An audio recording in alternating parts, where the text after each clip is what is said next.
जरदारी और नवाज अवामी हिमायत खो चुके हैं। इनकी कोशिश है कि मुल्क में मार्शल लॉ लग जाए। पीटीआई रहनुमा फवाद चौधरी ने मीडिया से बात करते हुए इंकशाफ किया कि इस्लामाबाद में कंटेनर हमारे लिए नहीं किसी और के लिए लगाए गए हैं। फवाद चौधरी ने बताया कि मुझे डेंगू हुआ है, अदालत में रिपोर्ट जमा करवा दी है, अगर फिर भी अदालत बुलाती है तो जाने के लिए तैयार हूँ। फवाद चौधरी ने लॉन्ग मार्च के हवाले से बताते हुए कहा कि रावलपिंडी में इज्तिमा 26 को है, मगर 25 को काफिले पहुँच जाएंगे।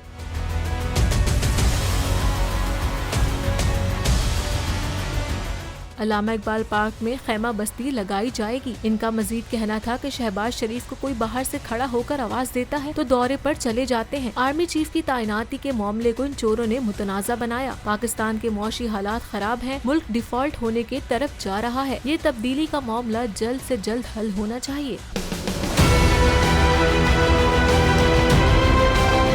मैं आज बोल्ड टीवी वाले शोएब शेख को, उन्होंने उसकी जिंदगी को खतरा अब हो गया।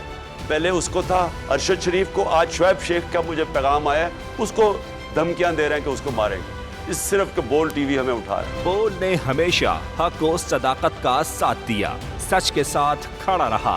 हम हैं मिसाल अब्र, मगर इस हवा से हम डर कर सिमट ही जाएंगे, ऐसे भी हमने। बड़ी मुश्किलात, बड़े बड़े चैलेंजेस, सिर्फ बोल खड़ा रहा, बोल डटा रहा।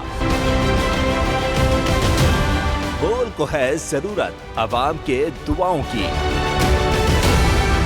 इज़हार आसाती के लिए, पाकिस्तान के लिए, पाकिस्तानी अवाम के लिए।